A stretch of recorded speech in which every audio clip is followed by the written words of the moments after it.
Happy day to all. இந்த இந்த some பாருங்க நீங்க நிறைய பேர் வந்து இந்த மாதிரி சம்ல தப்பா போட்டிருக்கீங்க. நீங்க அசைன்மெண்ட்டா இருக்கட்டும், இல்ல உங்களோட மாடல் எக்ஸாம் கொஸ்டின் பேப்பர்ல இருக்க ஆன்சரா இருக்கட்டும் தப்பா இருக்கு.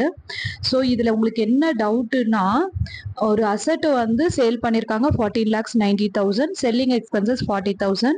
ஸோ 14,90,000ல இருந்து 40,000 லெஸ் பண்ணிட்டீங்கன்னா you will get net consideration of 14,50,000, right?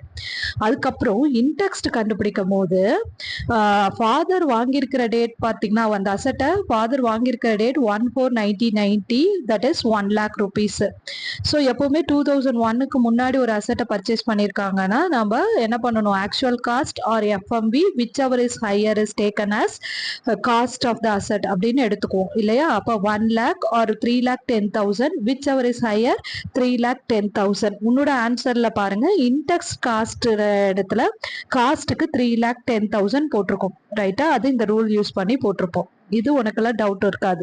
இதுல உனக்கு என்ன டவுட் வரும் அப்படின்னு பாத்தீங்கன்னா, இப்போ ஃபாதர் வந்து 2001க்கு முன்னாடி பர்ச்சேஸ் பண்ணிருக்காரு, அதனால நம்ம interest cost of year of purchase எடுக்கும் போது 100 போடணுமா, இல்ல அந்த அசட் வந்து அந்த சன் கையில ரிசீவ் ஆனது பாத்தீங்கன்னா, அதாவது அந்த லைன் என்ன கொடுத்திருக்காங்கன்னா, the plat was received by him on death of his father on 15/3/2005 அப்படின்னு கொடுத்திருக்காங்க. அதோட சிஐயும் நம்மளுக்கு கொஸ்டின்ல 113 அப்படின்னு கொடுத்துட்டாங்க.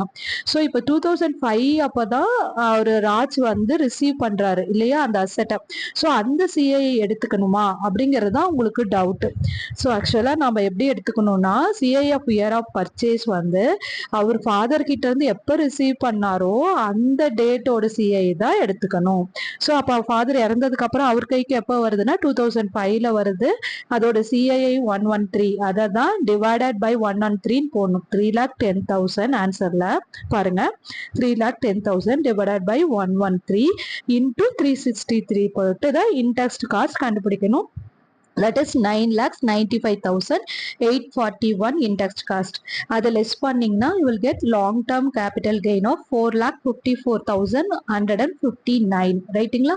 இதுக்கு அடுத்த ஸ்டெப் என்ன அப்படின்னு பார்த்தீங்கன்னா, exemption under section 54 EC.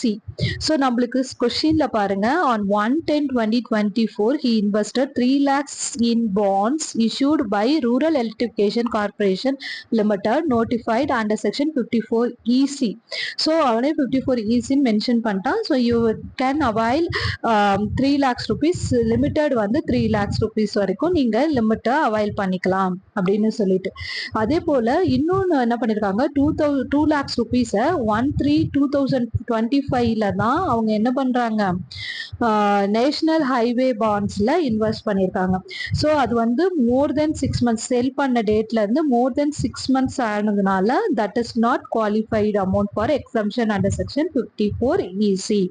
So நம்மளுக்கு எவ்வளவு மட்டும் எக்ஸம்ஷன் கிளைம் பண்ணிக்கலாம், 3 lakhs வரைக்கும் கிளைம் பண்ணிக்க முடியும். ஸோ 3 lakhs லெஸ் பண்ணினா உங்களுக்கு கிடைக்கிறது தான் taxable long term capital gain, that is 1,54,159, ரைட்டுங்களா? ஸோ கீழே ஒரு நோட் ஒன்று கொடுத்துருக்காங்க. அந்த நோட்ல என்ன சொல்லியிருக்காங்க அப்படின்னா, usually FMV has been indexed with CII of the year in which son inherited the house. Son கிட்ட எப்ப போகுதோ அந்த எஃப்எம்பியை தான் நம்ம இன்டெக்ஸ் பண்ணணும். ஸோ அதாவது சன் கிட்ட எப்போ போச்சு, நம்ம 2005ல ஆஸ் பர் த சம் அதோட இன்டெக்ஸ் பார்த்தீங்கன்னா 113, கரெக்டுங்களா? ஆனால் ஆஸ் பர் த கோர்ட்ல கேஸ் லாஸ் வரும் இல்லையா, நம்ம கேஸ் லாஸையும் வெரிஃபை பண்ணிக்கலாம், கேஸ் லாஸ் படியும் நம்ம போக முடியும். ஸோ கேஸ் என்ன சொல்லியிருக்காங்க அப்படின்னா, பாம்பே ஹை கோர்ட்ல ஒரு கேஸ் வந்திருக்கு. அந்த கேஸ்ல அவங்க என்ன சொல்லியிருக்காங்க அப்படின்னா, இன்ட்ரெஸ்ட் காஸ்ட் ஆஃப் அக்வசிஷன் வந்து reference to year in which the previous owner first held the asset. Previous owner இங்க யாரு, அவங்க அப்பா ஃபாதர். அவர் எப்ப பர்ச்சேஸ் பண்ணாரு, 1990. இது before 2001. So we will can take 100 as CII of the year of purchase. So as per the case law you can take it as 100. நீங்க 100 போட்டாலும் தப்பு கிடையாது, 1 on 3 போட்டாலும் தப்பு கிடையாது. ஸோ ரெண்டுமே நீ போட்டுக்கலாம், அதுல எந்த தப்புமே கிடையாது. ஆஸ் பர் த கேஸ்லா படி போட்டீங்கன்னா 100 போடணும். 100 போடணும்னா யூ ஜஸ்ட் மென்ஷன் தட் கேஸ்லா. as per the case law I will take 100 as CA of the year of purchase அப்படிங்கறத மென்ஷன் பண்ணுங்க. அப்படி இல்லை அப்படின்னா நீங்க என்ன பண்ணணும், எப்போ சன் கிட்ட அந்த ஹவுஸ் போச்சோ அந்த சிஏஏ நீங்க எடுத்துக்கணும். ஓகேவா? ரைட். இதுல எது டவுட் இல்லைல்ல உங்களுக்கு? குட். ஸோ இந்த இது படிதான் நம்ம இந்த CII of the year of பர்ச்சேஸை நீங்க எடுத்துக்கணும். இது வந்து கேஸ் ஏக்கு. கேஸ் பில என்ன சொல்றாங்க பாருங்க. த பிளாட் இஸ் டிரான்ஸ்ஃபர்ட் ஆன் 15/9/2024.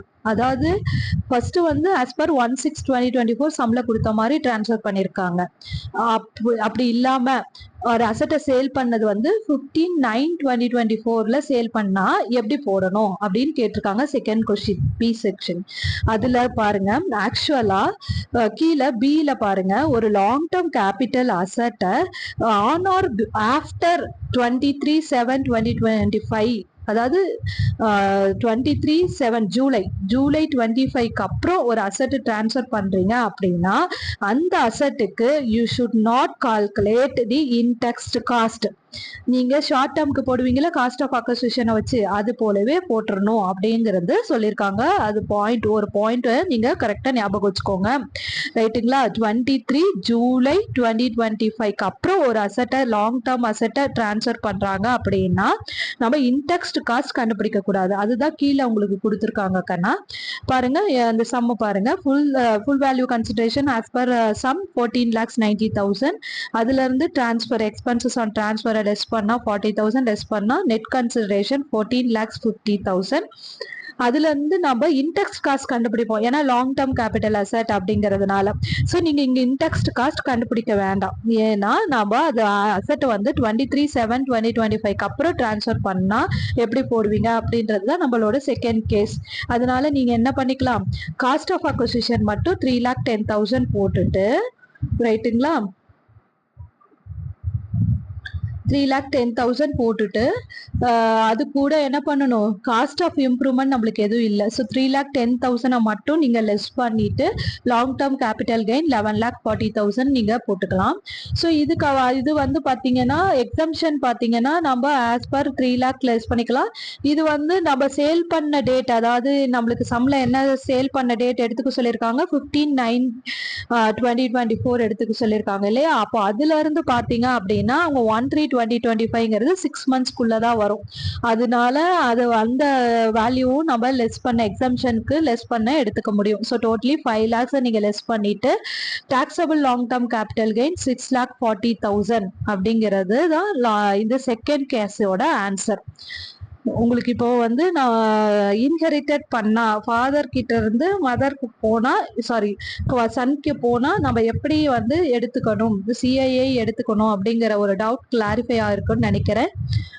தேங்க்யூப்பா. உங்களோட மாடல் எக்ஸாம் கொஸ்டின் பேப்பர்ல நீங்க நிறைய பேர் இதை தப்பு பண்ணியிருந்தீங்க. ஸோ அதை கொஞ்சம் ரெக்டிஃபை பண்ணிக்கோங்க. Thank you tears.